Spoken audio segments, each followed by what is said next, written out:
the Pop Talk Podcast. I'm your host, Chauncey Julius, and our whole goal here at the Pop Talk Podcast is to eradicate fatherlessness. We are on a laser-focused mission to sharpen, to salute, and to encourage fathers to do what? To show up for those who matters most. And so today, we have my good friend, Jonathan Knight, joining us today for an interview. Jonathan, just a little bit about Jonathan. He has been a member of the Tennessee National Guard for the last 15 plus years. He also serves our country as a postal employee, and he's been doing that for a little over 11 years. And so he serves as the treasurer for the APWU for the past 5 years. He also is active. He gets active in his community. So he's a youth football coach. He's an active member of his local church as well. But the reason why we have him here today is because he is a father of 6. And so I'm really looking forward to this conversation with Jonathan. I think you're going to get a lot of value out of it. He's dropping some gems. And so get your notepad ready and get ready to dive into this discussion with Jonathan. Enough of me talking, enough of me yapping. Let's cut to the interview. So Jonathan, man, we got you here, man. We talking about fatherhood, man. We talking about stepping up as a dad and just the goods, the bads, the pros, the cons, everything that comes along with fatherhood, man. And so what springs to mind for you when you hear the word father? First thing I think that comes to mind is my dad, Jonathan Knight Sr. I was named after my dad. Okay.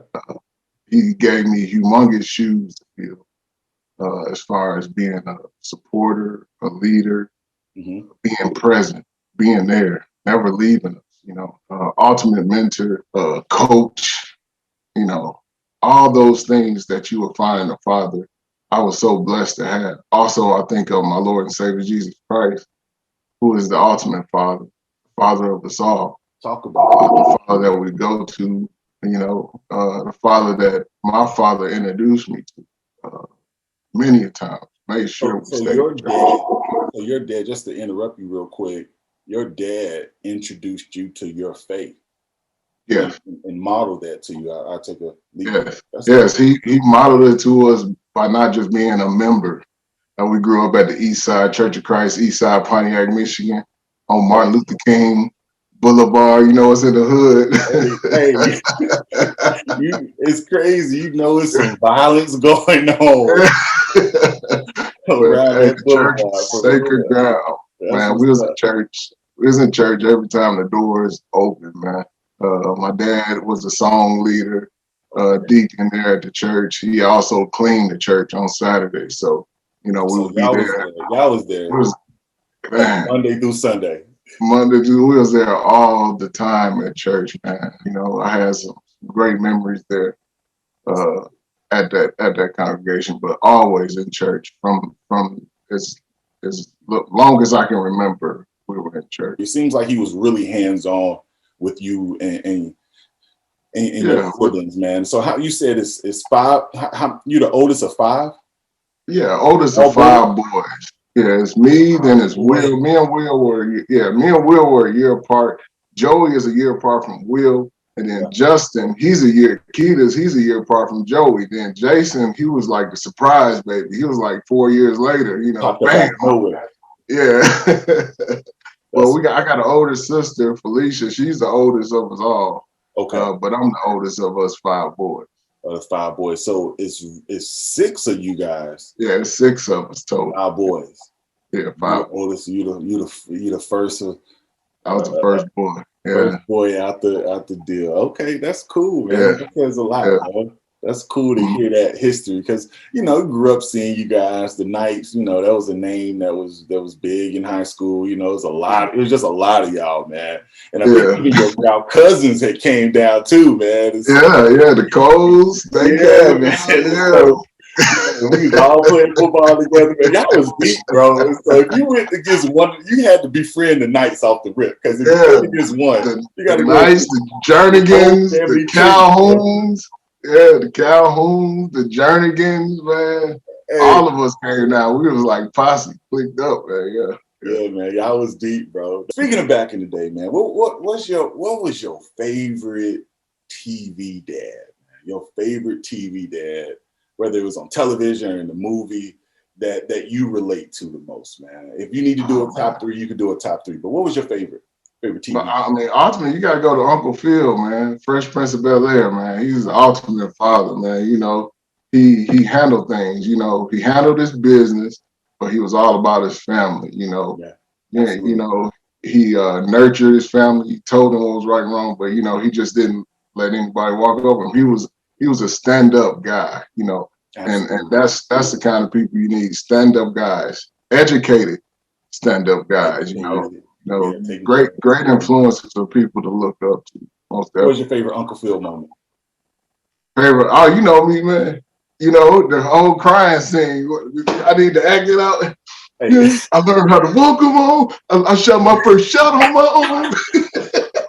Yeah. I ain't forgot my first shot on myself. Who needs help?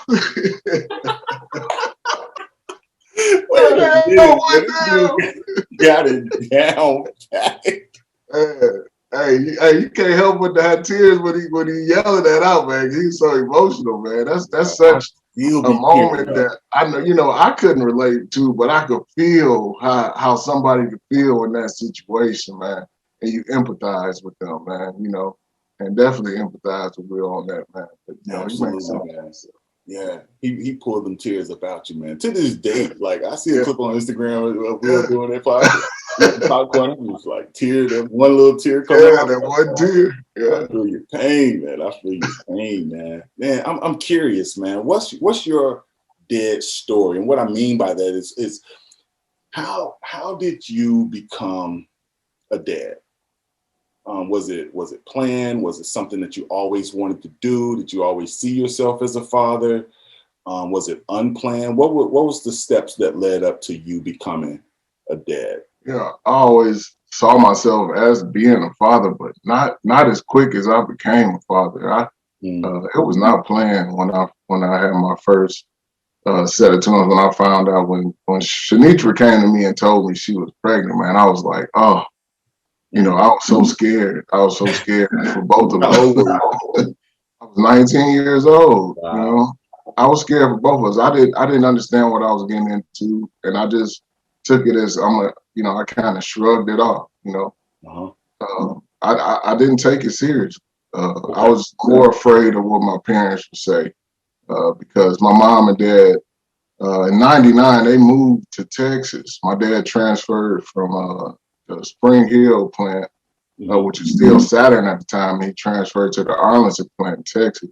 Wow. He just saw them having issues, and 2 years later they shut down. So he made the right move. But they moved to Texas, and my mom did not want to leave me in Tennessee by myself. And I just begged her. I'm like, Mom, you know, I'm 19. You really can't make me go down there with you. I'm graduating. I'm still up here. I can handle it by myself, you know. And I was very afraid to tell my parents about, you know, Shanitra being pregnant. Right. Definitely not a planned situation. Very scared. Your parents moved to Texas, and had you graduated high school yet before? I just graduated high school. Okay, cool. And so this is probably like the summer of '99. Summer 99. Man, that sounds like a big summer for you, man. Yeah, man. This was a defining moment in your life, man. Right. Summer right after graduating, man. And, so how you feeling, man? You just got this news from your lady at this time that man, you about to have a child, man. You're about to have twins. First thing I did was I didn't call my parents. I called my best friend, which is Tim Brown at the time. Okay. Tim was already a father. You know, he was already a father. So, you know, I just kind of solicited his advice, you know. Shout out to Tim. Yeah, shout out to Tim. That's the homie. You know, basically he was still learning himself, man. And we were just trying to guide each other. He trying to help me to calm down, tell me, hey, last thing you do, don't panic about the situation, you know. That sounds like you know, it kind of calmed me down about it, you know, and that's when I felt confident to go ahead and go to my parents. And I told my mom about it after conversation with them. How did that conversation go? How did it? Man, you know, that conversation went was real quick. I told my mom about it. She was like, "What? Are you sure it's you? Are you sure?" I was like, "Mom, I'm pretty sure." She was like, "Do you like her? How you feel about the girl? Do you know?" I was like, "We just really just started. We really just getting to know each other, and we're dealing with this, Yeah. We didn't have a relationship, weren't in a relationship. We were just really getting to know each other when she got pregnant. So my mom, first thing, flew up here to Tennessee. Shout out to Mom. Yeah, shout out to Mom. She was very active. It's not the first, wouldn't be the last time she flew up here to be here for me, But she flew up here, came in, and she made it a whole lot easier to relay the information to Shanitra's mom because, she was not as receiving of the information as my parents were, Okay. There was some pushback there. There was some emotions surrounding. Correct. She that was her daughter. That was her baby, Right. Yeah. And so let's go into that, man. Like, cause you kind of bring up some good points in there where like you were 19, so technically you're a teen dad. Teen dad, yeah. Teen dad, just finished high school, and shout out to the 19-year-olds finishing high school because I was 19 when I finished high school. So I don't feel alone, man. But man, you just completed high school. You get this news that you're about to be a teen dad, man. What's some advice that you would give looking back during that time and in that space and the emotions that you feel and all the decisions that had to be made surrounding the decision to have kids? What advice would you give a teen father? A teen father is to understand that you don't know everything. Even then I thought I knew it all. I knew everything then, and looking back now, I didn't know anything at all. I wish I had slowed down, slow down. I was in a hurry to do everything. I was in a hurry to be a father, in a hurry to get the job, in a hurry to have the family. Everything. I don't know why I was in such a rush to get out the house. Yeah. I was in a hurry to do everything. I would tell a 19-year-old just slow down, process life, take things one day at a time. You hear that all the time, but it's a lot of value in that statement by taking things one day at a time, taking that time to experience life at that young age instead of rushing to grow up. Pretty much what I was doing. I wanted to be grown, and I wasn't grown. I wasn't ready. I just wasn't ready. Wow. You couldn't tell me I wasn't ready because I knew everything. So for teen dads, man, you'll say that, man, slow down, don't be in a rush. And so let's stay in that during that time frame. How difficult? I'll say it like this. What were some of the difficulties that you experienced as a teen dad, as a newly teen dad, man? Some of the difficulties I experienced was, I was broke. I didn't have any money. You have 9 months to try to prepare yourself financially to take care of not just one. I found out I was having twins, having two kids. So that was the biggest mishap. My biggest downfall was not being financially able to provide for my kids like a father should. And I needed help from my parents. I needed help from her parents, her mom. And that made me dependent and reliant upon them for everything I needed. And that makes it tough because when somebody's providing for you, there's certain rules, certain things you have to do to appease them. And you're not able to make the decisions that you want to make yourself, which is very difficult. Another thing is I had an apartment. I had a small apartment. He said that was the difficulty that you had an apartment. You leave the kitchen, you in the living room, Hey man, we all been there. And you outside, you can reach the kitchen door from the front door. So I mean, it was small, you know. Okay. And that's another challenge. Where are you gonna live? My credit wasn't built up enough to purchase a home. So you know, I needed somebody to co-sign for us to get a house. And I mean, all those different things tie into. So like, man, I don't want to skip this. And so like, just like many dads, regardless of when you become a dad, the age at which you become a dad, you felt all those pressures that a new dad feels. You wanted to provide. You wanted to put a roof over your kid's head. You wanted to get out the apartment. You wanted to give everything to your family. Right. Man, And that's the fear from my own dad, you know. But you know, so when my had dad a blueprint too. So yeah, trying to fill the shoes of him, and then what he actually told me when he found out that Shanice was pregnant, he said, you man enough to get her pregnant, you man enough to lay down to her, then you man enough to make an honest lady out of her. You know, just plain and simple. I got a feeling that's how he sound too. That's how he sound. So, yeah.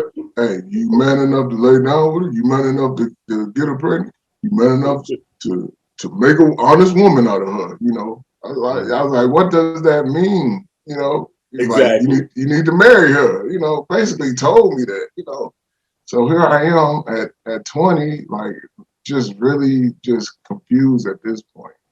Kids will be here in a few months. You know, I didn't know that they would be there in a few months, but you know, they came early. So, you know, I made a decision at that point that I was gonna make an honest woman of her.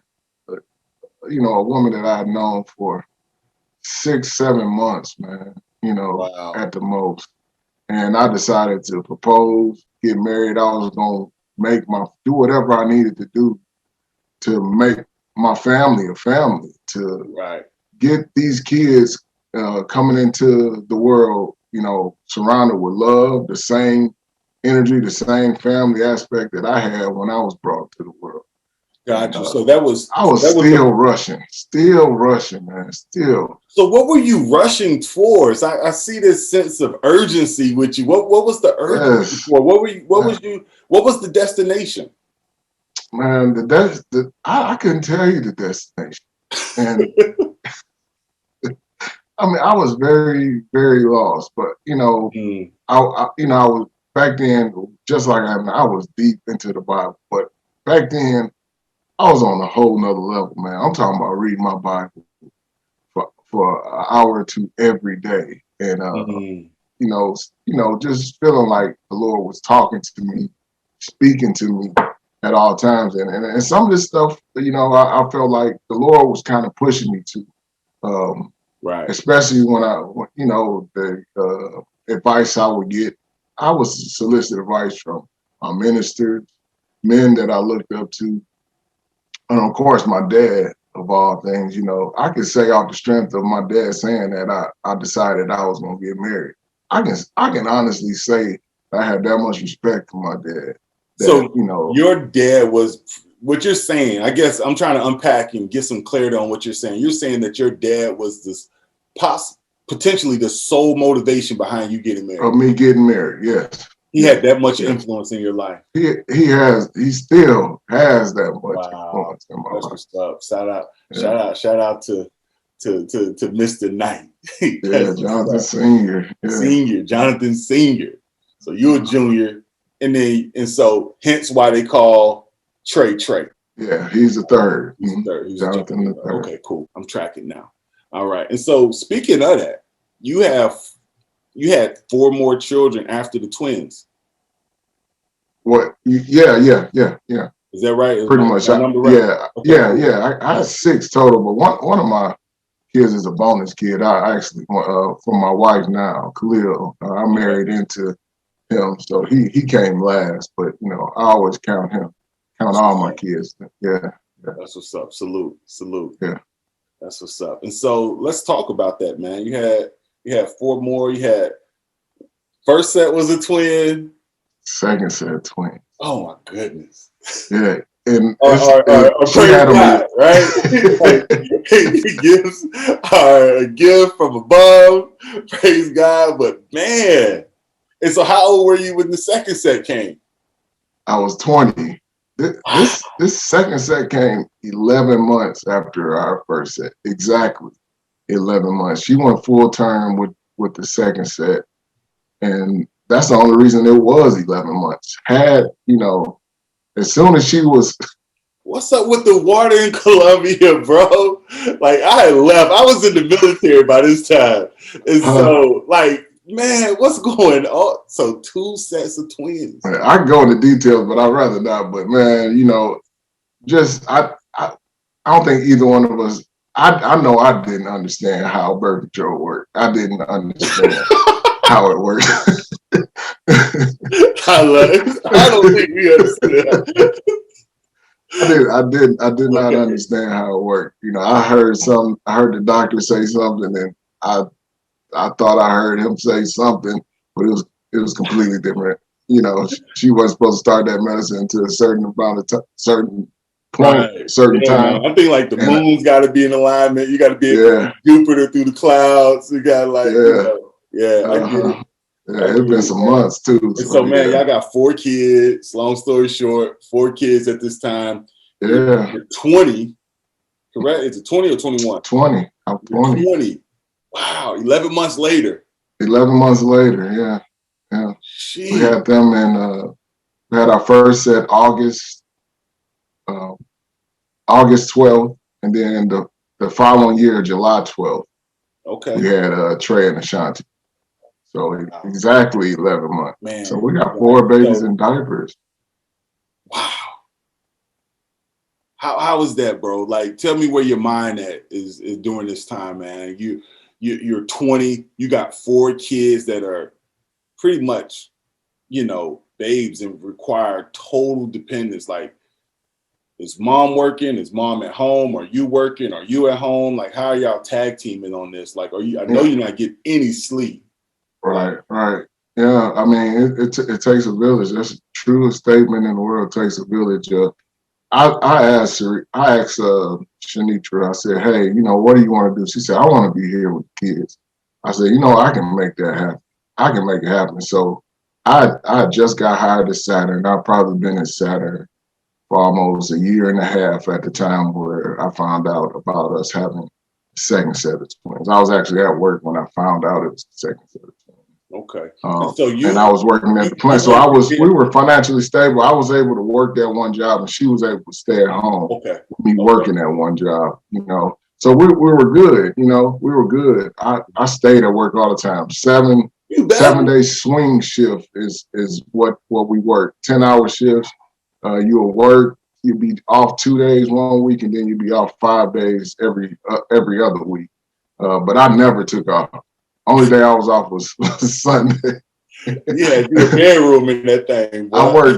I worked every day, and I think that kind of just drove me like just crazy. I wasn't there, Mm-hmm. I was so concerned at providing for the family that I think that hurt my family ultimately. But that's what my dad did.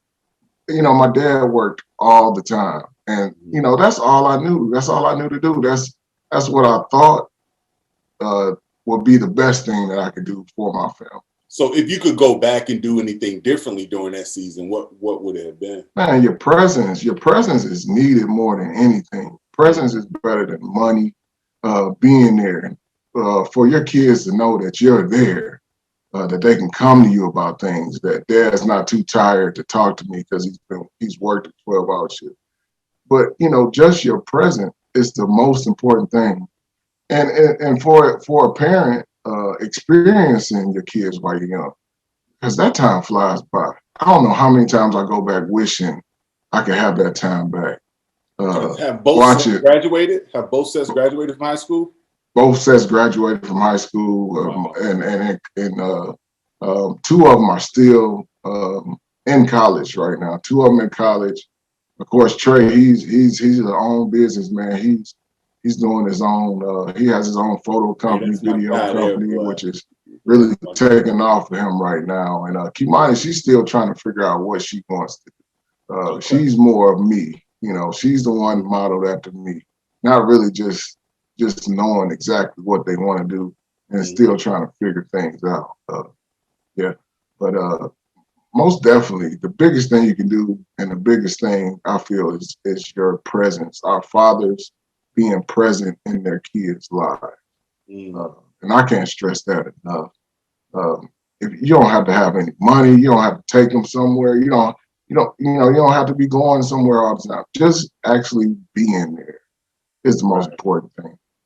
Absolutely, I agree. That's a real point, man. Because in my church, and then even during my Christian experience, and in the men's groups that I've been a part of, I was always taught that men are called to be priests, providers, and protectors, right? Right. Like it sounds like you kind of overemphasize this provider category. Yes. Being available, being available, and your presence, and your child accepting you are the most important things. I just wrote some stuff down. Availability, fathers. What you got written down, bro? Availability of the main responsibilities of father has is availability, responsibility, and engagement. Those are his main responsibilities. Availability, responsibility, and engagement. Engagement definitely a father's direct contact, just like you were saying, and share interaction with the kids, touching them, being there, being a presence in their life, putting your influence on them, giving them your strengths, and not passing on any of those weaknesses that you have, man. Yeah.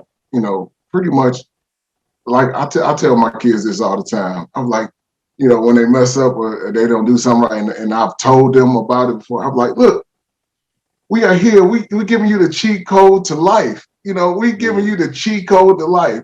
Thinking of it in video game aspect, because that was big when I was little. Nintendo, Sega Genesis. You had the cheat code. If you had the book with the cheat codes in it, you was the man back then. And that's what parents are doing. We're giving our kids a cheat code to life to help them avoid obstacles that we did, to help their lives be a whole lot easier and to be in a better place than we were. With 6 kids, it's kind of hard to provide and give each one of them something financially that they could take on with them and move on with. I was the first of 5 boys. They had 4 other kids to worry about. Hence, a big reason why they probably was like, hey, we're just going to let him stay and do what he want to do. But, definitely, man. Definitely. I tell them that all the time. Cheat code to life.